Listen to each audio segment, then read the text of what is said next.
Bonjour. Alors aujourd'hui, présentation d'une boîte assez mystérieuse. Enfin, elle va pas le rester longtemps. Un objet que j'ai trouvé sur Vinted. Un objet que je m'attendais pas du tout à trouver sur Vinted, en tout cas certainement pas au prix où je l'ai obtenu. Et je vais pas faire durer le suspense bien longtemps, même s'il est très tentant de vous exposer tout ça sur cette boîte noire qui pourrait très bien s'y prêter. Mais voilà, il se trouve que j'ai trouvé un kit en résine de Galactica. Et si j'arrivais à le mettre correctement, voilà, c'est mieux comme ça. Voilà, j'ai trouvé donc une résine du Galactica. Le Galactica de 78, le Galactica d'Universal, designé par Ralph McQuarrie et réalisé donc pour la maquette de tournage par John Dykstra et son équipe donc du studio Apogée qu'il a fondé après avoir quitté ILM après la guerre des étoiles de 77. Dans son équipe il y avait quand même aussi Richard Edlund et Dennis Muren qui finiront par rejoindre George Lucas et ILM pour l'Empire contre-attaque. Mais voilà, donc un superbe vaisseau. J'espère que vous connaissez quand même. Un superbe vaisseau qui donc fêtera bientôt ses 50 ans, mine de rien. Et je vous ai déjà présenté, il y a très longtemps, la maquette en plastique de Monogram, qui avait beaucoup de défauts, mais il paraît que les kits de Monogram reprenaient pour beaucoup de détails ce qu'on voyait sur les modèles de tournage de la série. Et je les crois volontiers quand on voit ce qu'il y a sur le Raider Cylon, ce qu'il y a sur le Viper, ce qu'on voit, ce qu'il y a sur le Galactica. Sauf que le Galactica de Monogram, avec, comment dirais-je, tout l'amour que j'ai pour ce kit ancien que je désirais vraiment beaucoup quand j'étais plus petit, bah, il manque énormément de détails justement, notamment sur les espèces de bras là qu'on voit ici sur les baies d'atterrissage et de lancement des Vipers. Et donc du coup, même si j'avais le vieux kit en plastique, bah, avoir un kit beaucoup plus amélioré du Galactica, j'étais pas contre. J'espérais un jour tomber sur la maquette de Mobius, une société qui n'existe plus et qui avait fait donc non seulement les kits de la série des années 2000 de Galactica, mais qui avait fait aussi sur la fin des kits revus et corrigés totalement de la série originale. Mais tomber sur le kit en résine en plus de la société, je sais pas si on peut dire une société d'ailleurs pour un garage kit, mais Time Sleep. Et ça n'a rien à voir avec des voyages dans le temps qui impliquent d'utiliser des sous-vêtements, mais le fait est que tomber sur ce kit sur Vinted, c'était quand même assez particulier, d'autant que c'est un kit résine qui ne m'a coûté que 30 € et vous allez le voir tout à l'heure, c'est quand même une belle pièce. Malheureusement, je n'ai pas le kit en plastique sous la main pour comparer, mais je pense que si ce n'est pas de la même taille, c'est sensiblement identique ou supérieur. Et ça a toute une histoire, rien que pour l'achat sur Vinted. J'ai acheté ça à quelqu'un qui visiblement est de Berlin, et j'ai appris que c'était un kit qui appartenait à son mari, et elle était ravie, franchement, de savoir que ce kit finirait entre les mains d'un passionné de science-fiction, puisque visiblement ce couple organisait depuis des années des événements autour de la science-fiction et notamment autour de Star Trek, et il faisait des maquettes depuis des années. Donc voilà, c'est, comment dirais-je, un honneur pour moi vraiment d'avoir ce kit qui représente tant pour cette dame, qui représente énormément aussi pour moi, mais certainement pas avec la même dose d'émotion. Et du coup, bah, ce que je vous propose quand même, c'est de voir ce que donnent les pièces de ce kit en résine du Galactica. Bon, alors comme d'habitude, on va quand même passer par l'étape de présenter la notice de montage. Hein. Ça risque pas d'être aussi long qu'avec une maquette classique en plastique, mais voyons cela déjà. Donc, Timeslip Creations, avec leur site, on ne sait jamais, peut-être que ça existe encore, mais tout à l'heure, je me disais, mais ça me rappelle quand même quelque chose. Je savais que ça me rappelait quelque chose, mais j'ai fait mes petites recherches.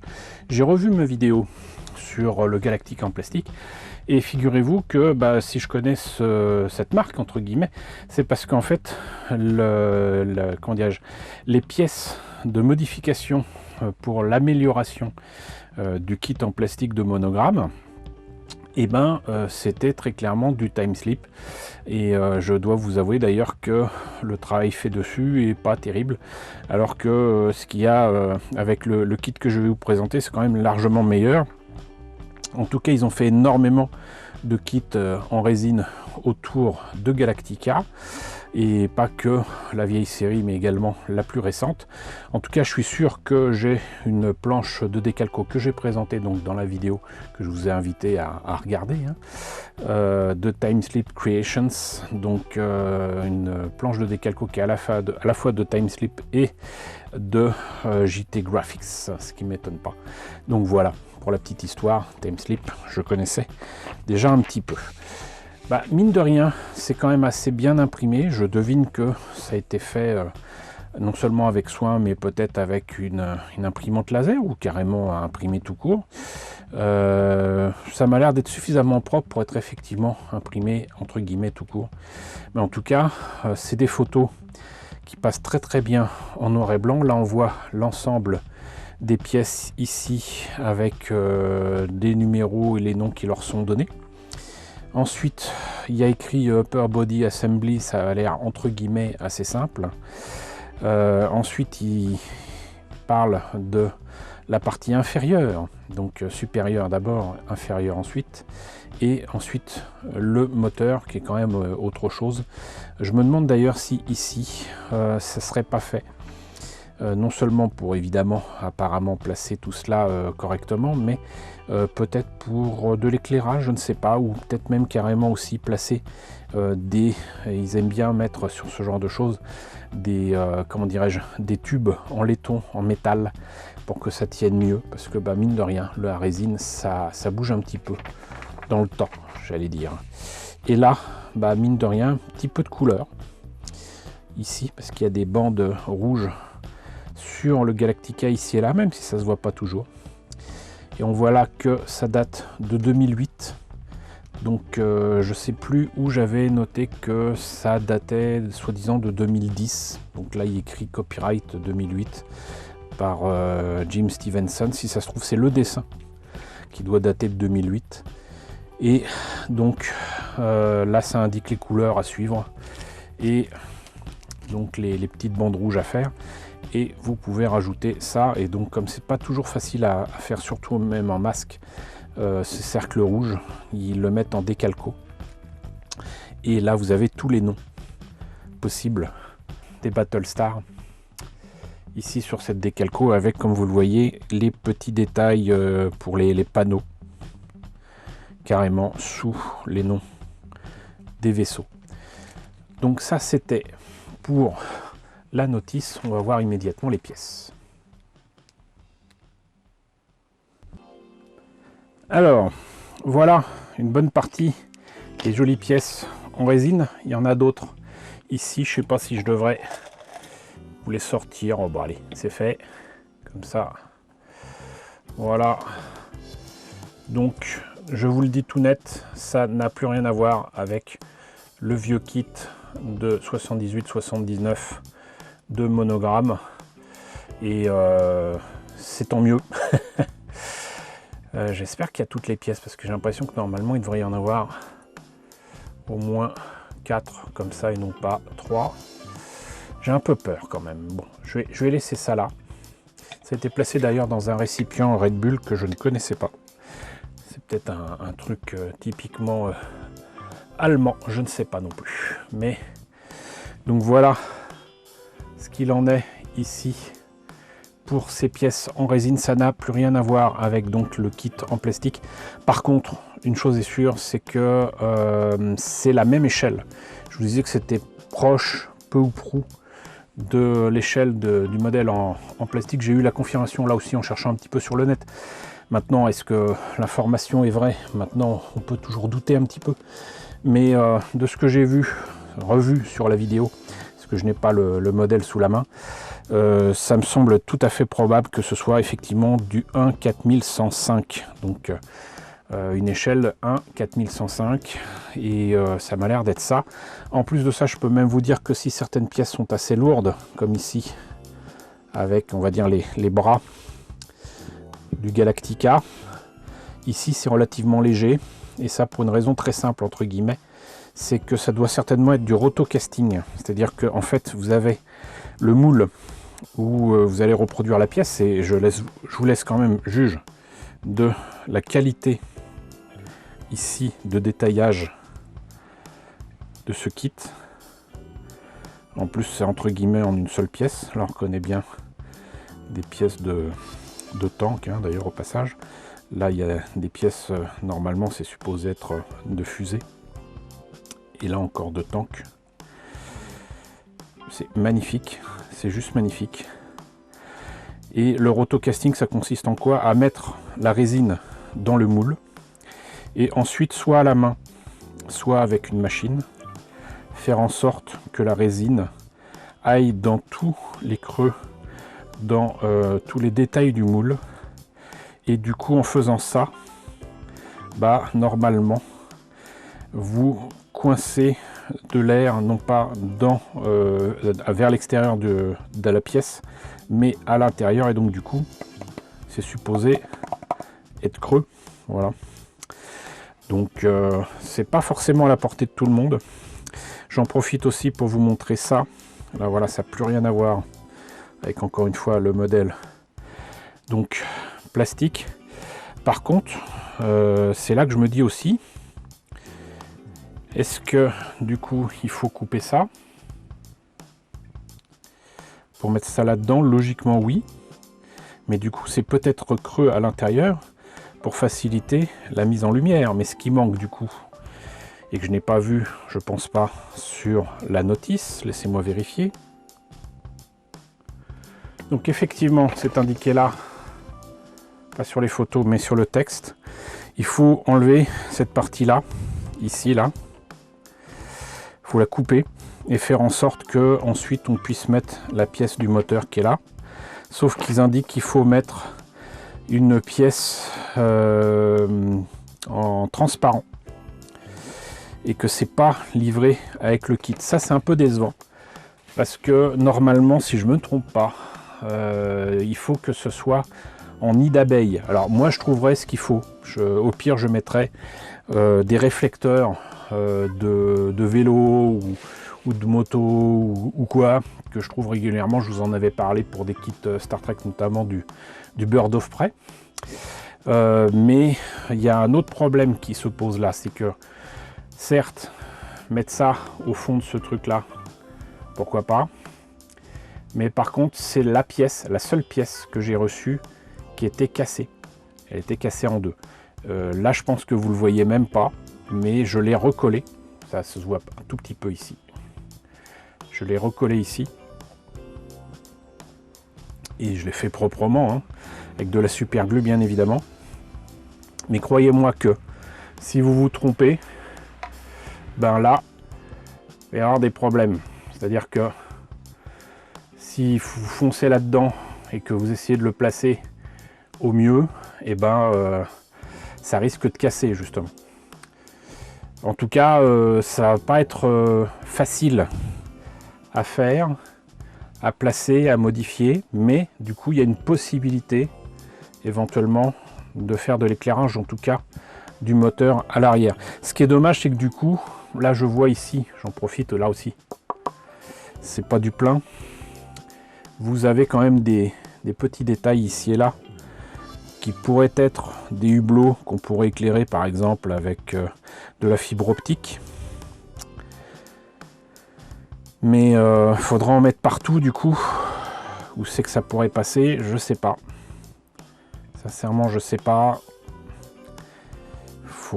ça risque d'être compliqué parce que si c'était en 2 parties encore, ça faciliterait le travail. Mais là, c'est en une seule partie. Et je me vois pas faire ça. Donc, on pourrait juste éclairer le moteur à l'arrière et c'est tout. Et là, ça par contre, on va dire la savonnette du milieu devrait permettre de relier donc les 2 parties avant et arrière du vaisseau. Mais est-ce que c'est comme ça ou comme ça? Que c'est plutôt comme ça. Voilà. Ah bah là par contre ça tient très bien. Là c'est dommage qu'ils aient pas fait la même chose. Mais vous voyez, donc le souci c'est que ça c'est en plein. Et donc du coup il n'y a pas moyen de faire passer des fils électriques ou même de la fibre optique par là. Ça serait donc à l'arrière. Ici, logiquement, c'est comme ça. Donc si ça se trouve, c'est de l'autre côté. Parce qu'il n'y a pas ça sur le haut du vaisseau. Donc ça tenait bien. Mais du coup, ça serait par là. Hop. Ça serait comme ça. Et il y a ça qui est en double, étonnamment. Ceci qui se met en dessous. Et après, je suis presque sûr que ça, il n'y en avait pas 3 mais 4. Ça doit se mettre devant. Et vous avez donc les bras pour avoir plein de chocolat. Ici. Et là, avec du coup, j'en profite aussi pour vous montrer ça. Là, vous pouvez aussi enlever la matière qui est là au milieu pour faire en sorte d'utiliser le creux qu'il y a là pour faire le pont d'appontage. Je sais pas si on appelle ça comme ça. En tout cas, là où se posent les Vipers, puisque les Vipers s'éjectent d'ici et peuvent passer ensuite dans les bras par ici. Voilà, donc ça c'est bien pensé, mais très sincèrement là aussi je pense que ça complique la vie, d'autant que là je vois que il y a un défaut, il devait y avoir une bulle ou quoi, ça a cassé. Pas grave, il y a moyen de rattraper ça assez facilement, mais bon, donc là aussi il y a un moyen d'éclairer l'intérieur des bras et là où il y a les Vipers, mais je vais pas dire que c'est décevant parce que franchement c'est du beau travail, mais ça va pas être aisé et ça sera pas une promenade dans le parc. Je me demande si c'est pas comme ça ici. Non, bon, qu'importe.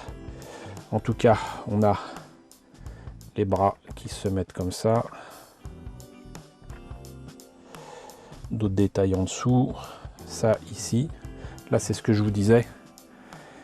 Pour le kit en plastique, il y a un creux normalement. C'est-à-dire que c'est pas un truc plein, mais des éléments séparés qui sont au milieu. Et là, déjà, vous avez le Galactica. Donc voilà, vous voyez un petit peu ce que ça donne.